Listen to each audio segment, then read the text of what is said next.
인사 한번 나누겠습니다. 사랑합니다. 축복합니다.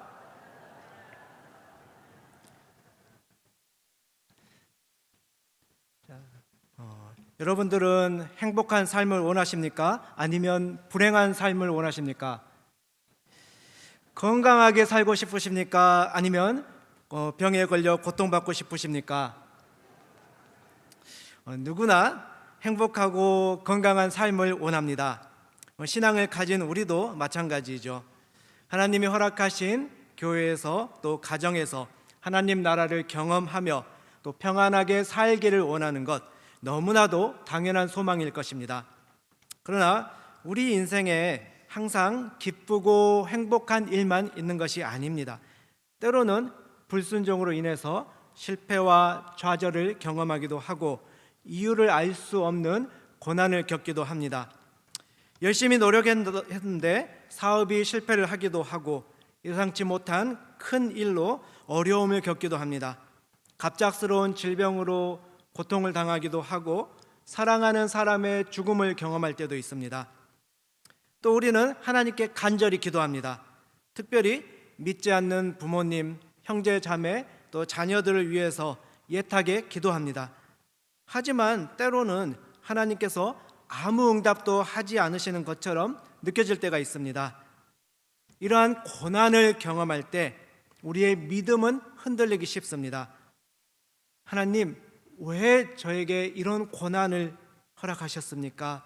라며 원망의 마음이 생기기도 하고, 그러면 그렇지, 나 같은 사람이 뭘 하겠어? 라며 패배감과 무력감이 찾아올 수도 있습니다. 많은 신앙인들이 이러한 위기 앞에서 무너지고 또 믿음을 저버리기도 합니다. 그러면 우리는 이러한 믿음의 위기를 어떻게 극복할 수 있을까요?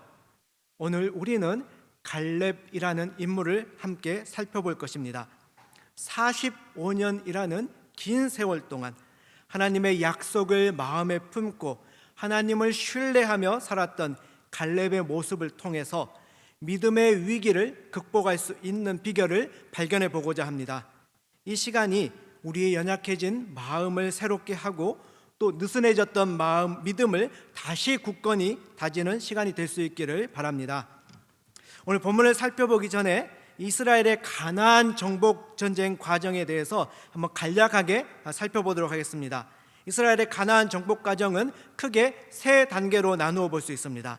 먼저 주요 거점들을 정복하는 단계입니다.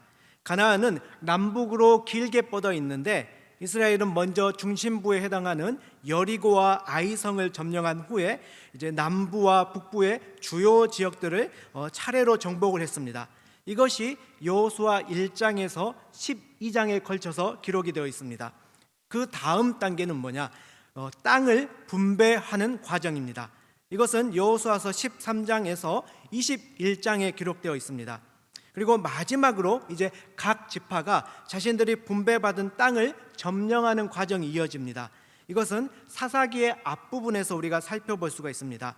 오늘 본문 말씀은 이 두 번째 단계, 그러니까 땅을 분배하는 과정의 첫 부분입니다.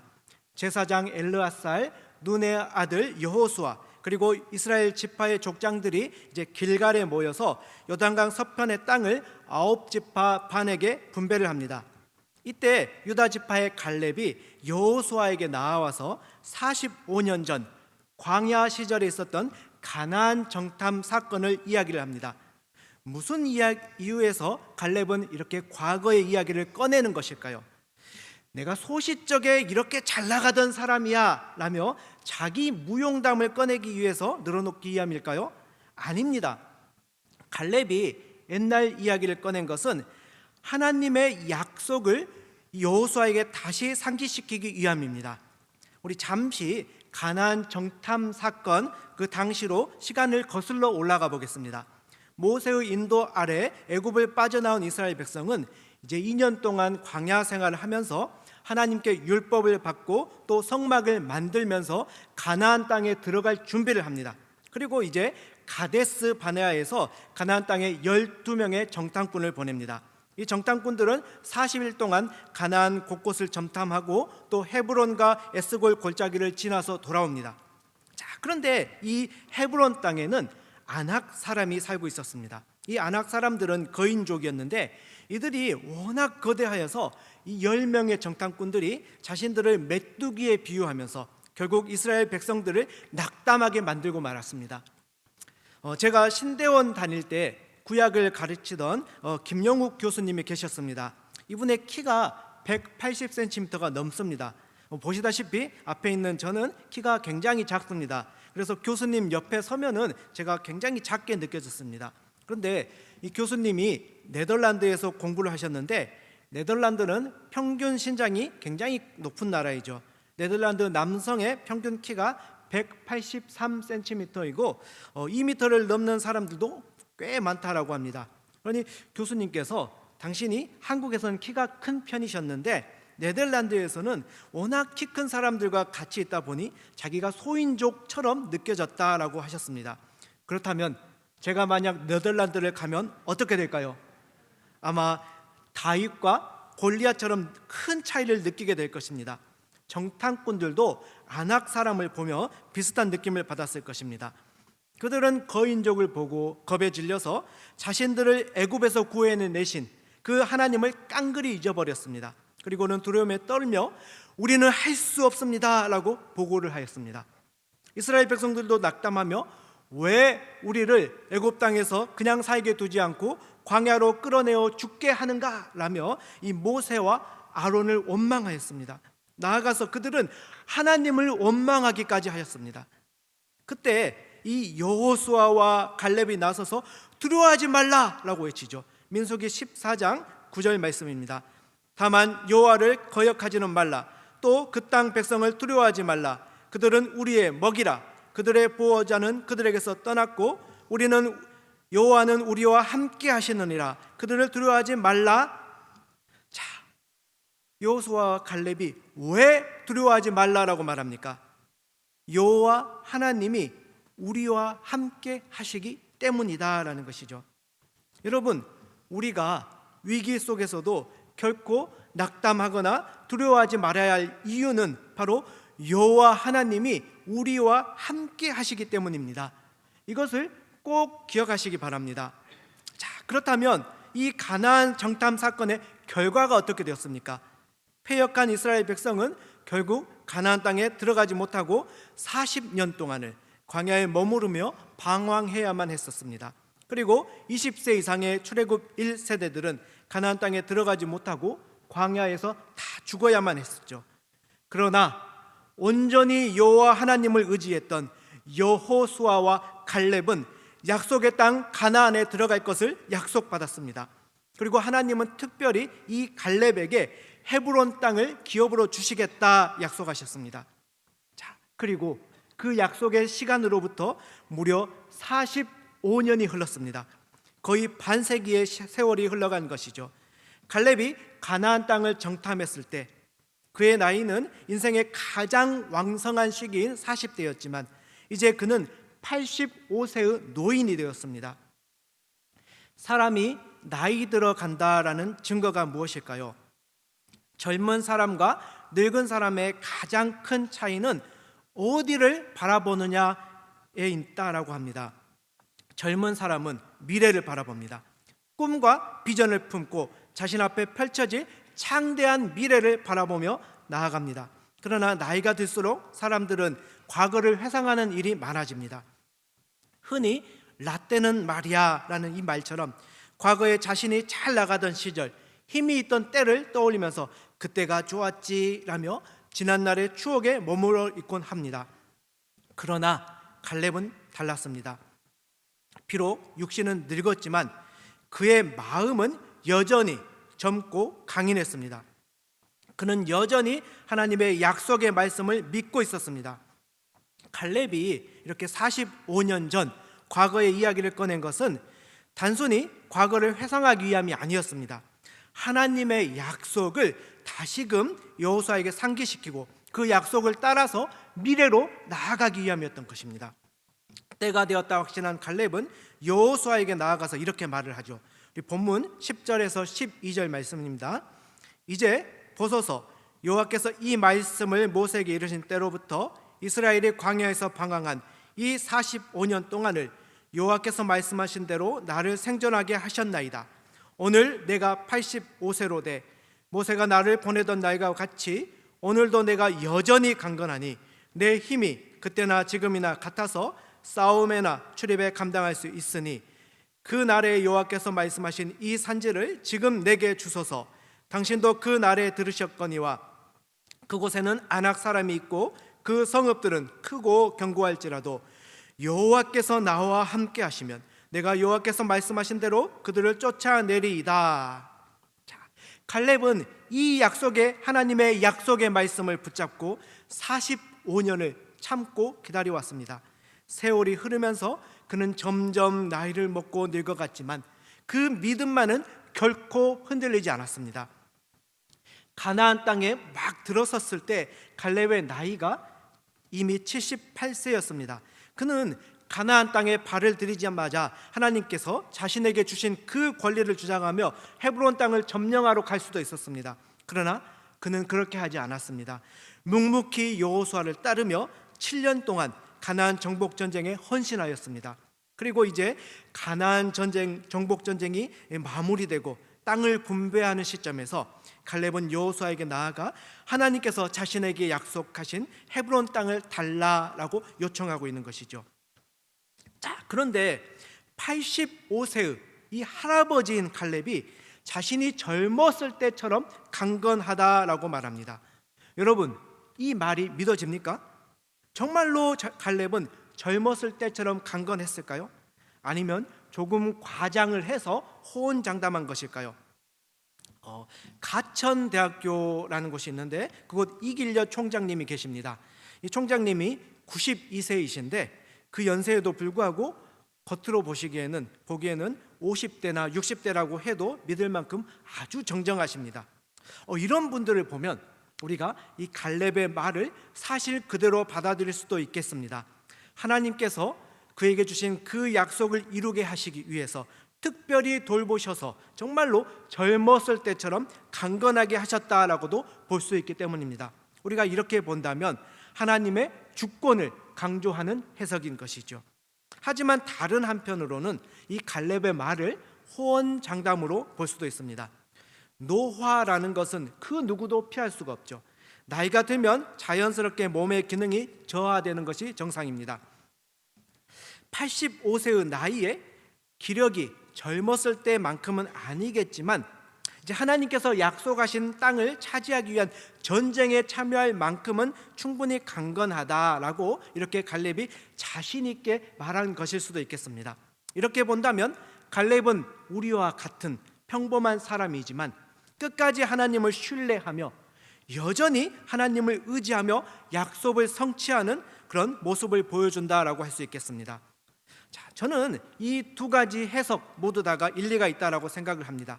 하지만 우리가 초점을 맞춰야 할 부분은 갈렙이 정말로 젊었을 때처럼 강건했느냐 아니냐 이게 아니다라는 것이죠.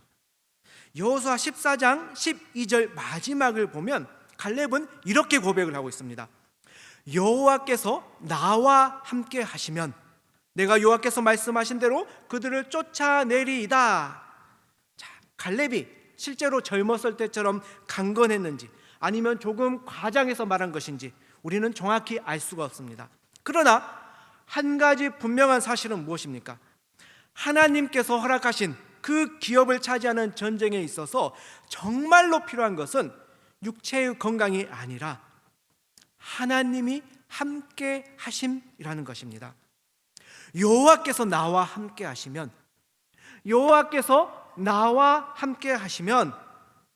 헤브론에는 아낙 사람이 살고 있고 그 성읍은 크고 강대합니다.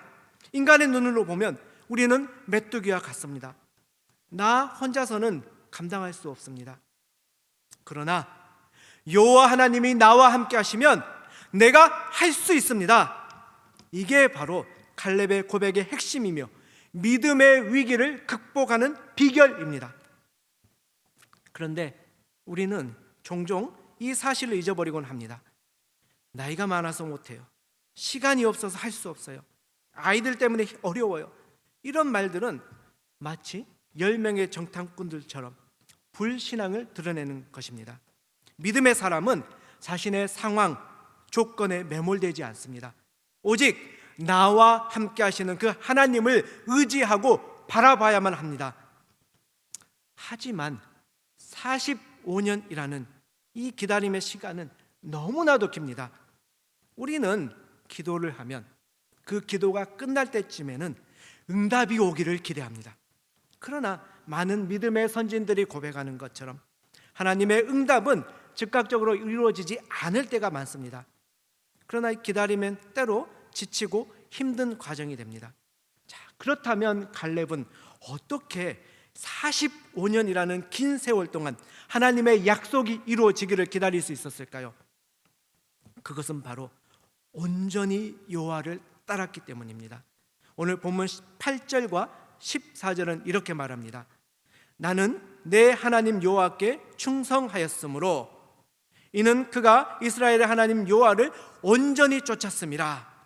자, 갈렙은 40세라는 그 혈기왕성했던 젊은 시절에도 이제 85세라는 인생의 황혼기에도 변함없이 하나님께 충성하며 그분을 온전히 쫓았습니다. 그렇기에 그는 결국 하나님의 약속이 성취되는 것을 경험하며 헤브론 땅을 차지할 수가 있었던 것이죠. 자, 우리 한글 성경에서는 이 두 구절이 서로 다른 표현으로 번역되어 있지만 원문에서는 같은 단어를 사용하고 있습니다. 이 단어는 가득 차다, 가득 차다라는 의미를 가지고 있습니다.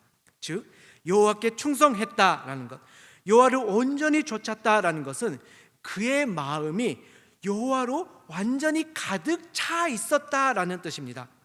자, 여러분 연애 초창기를 한번 떠올려 보십시오. 사랑하는 사람을 만나기 전 그 상대방이 계속 생각나지 않습니까?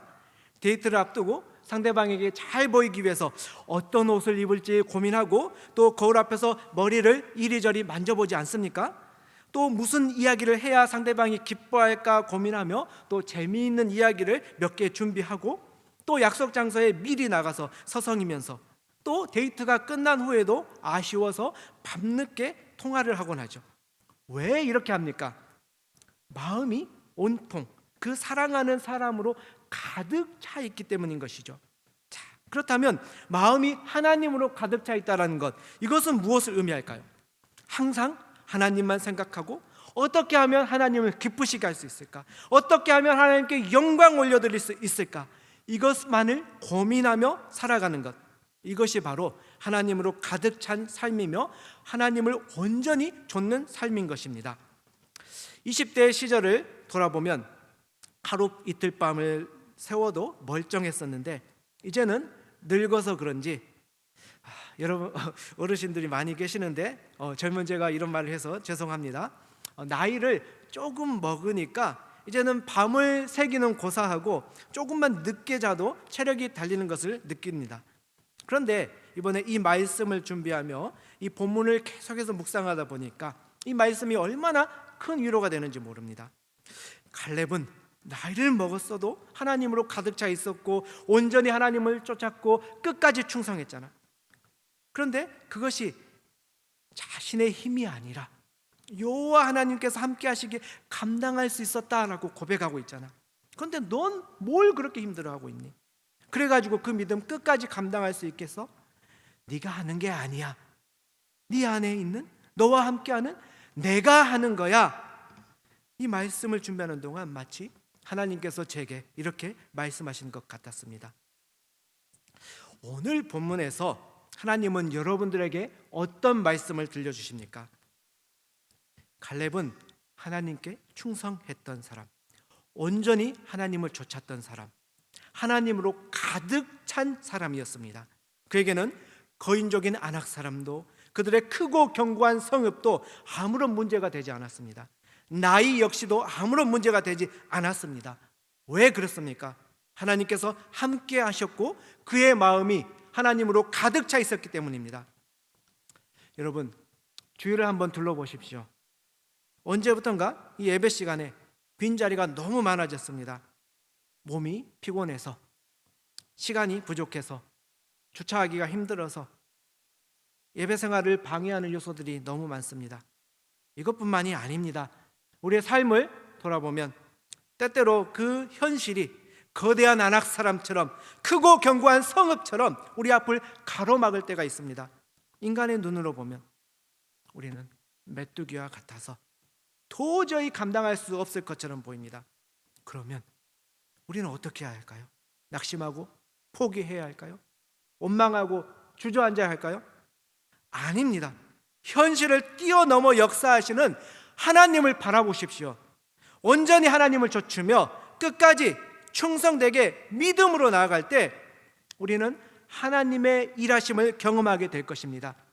갈렙이 힘이 있어서 정말 젊었을 때처럼 강건해서 감당한 것이 아닙니다. 여호와 하나님이 함께 하셨기에 그의 마음이 여호와 하나님으로 가득 차 있었기에 하나님의 일하심을 볼 수 있었던 것입니다. 바라기는 우리 모두가 정말로 그 하나님으로 가득 차서 끝까지 하나님이 불러주시는 그날까지, 주님 다시 오실 그날까지 정말 온전히 여호와 하나님만을 바라보고 여호와 하나님을 좇는 정말 충성하는 모든 우리 성도님들 될 수 있기를 예수님의 이름으로 축원합니다.